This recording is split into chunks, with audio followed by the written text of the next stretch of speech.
اس کے بعد میں مدعو کرتی ہوں ام کلثوم اسلم کو، جو اسف العلیف کی طالبہ ہے، جن کی تقریر کا عنوان ہے عرش الہی کے سائے تلے، وہ آئیں اپنے تقریر کو پیش کریں۔ السلام علیکم ورحمۃ اللہ وبرکاتہ۔ الحمد للہ رب العالمین والصلاة والسلام علی رسول الکریم، اما بعد۔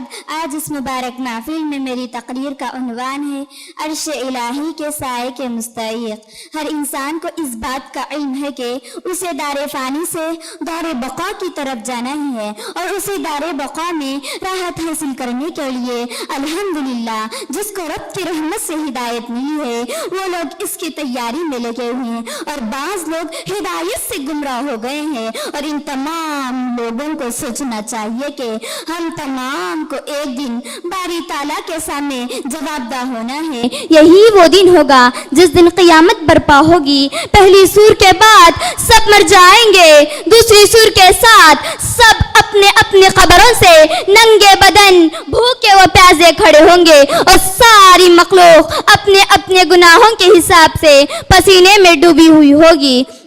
معزز سامعین و سامعات، ہم اسی رہتی دنیا کی دھوپ سے بچنے کے لیے اس کا موسم آنے سے پہلے طرح طرح کی الیکٹرانک چیزیں رکھ لیتے ہیں۔ کوئی گھر میں اے سی کا انتظام تو کوئی فین کا، اگر کوئی غریب ہو تو ہاتھ کا پنکھا تیار کر لیتا ہے۔ جبکہ زمین سے سورج کا فاصلہ 9 کروڑ 30 لاکھ میل پر ہوگا۔ جب قیامت کا دن ہوگا تو اس دن سورج کی گرمی سے بچنے کے لیے کوئی اے سی یا کوئی فین کام نہیں آئے گا، اور ہمیں کسی چیز کا سایہ ٹھنڈک نہیں ملے گی مگر 7 قسم کے خوش نصیب، جن کا متعلق صحیح بخاری کی حدیث میں آتا ہے کہ ابو ہریرہ رضی اللہ عنہ سے روایت ہے کہ رسول اللہ صلی اللہ علیہ وسلم نے فرمایا، 7 آدمیوں جن کو اللہ تعالیٰ اپنا عرش کا سایہ مہیا کرے گا، اور اس کے عرش کے سائے کے علاوہ کوئی سایہ نہ ہوگا۔ نمبر 1، انصاف کرنے والا حکمران۔ نمبر 2، وہ نوجوان جس نے اپنی نوجوانی کو اللہ کی عبادت میں گزار دیا۔ نمبر 3، وہ شخص جس کا دل ہر وقت مسجد میں لٹکا رہتا ہے۔ نمبر 4، وہ 2 مرد جنہوں نے خالص اللہ کی رضا کے لیے ایک دوسرے سے محبت کی اور اسی محبت پر ایک گھٹا ہو گئے۔ نمبر 5، وہ مرد جسے اونچی خاندان حسین و جمیل عورت نے دعوت گناہ دی، لیکن اس نے یہ کہہ کے انکار کر دیا کہ میں اللہ سے ڈرتا ہوں۔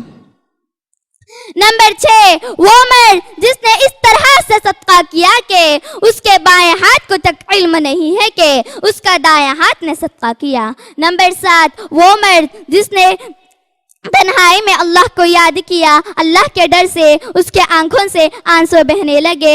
لہٰذا ان 7 صفتوں میں سے کوئی ایک صفت بھی الحمدللہ ہمارے اندر موجود ہے تو سمجھو کہ ہم کامیاب ہو گئے۔ آخر میں اللہ تعالیٰ سے دعا ہے کہ اللہ تعالیٰ ہم تمام کو ان 7 صفتوں پر عمل کرنے کی توفیق عطا فرمائے۔ آمین ثم آمین۔ وما علینا الا البلاغ المبین۔ والسلام علیکم ورحمۃ اللہ وبرکاتہ۔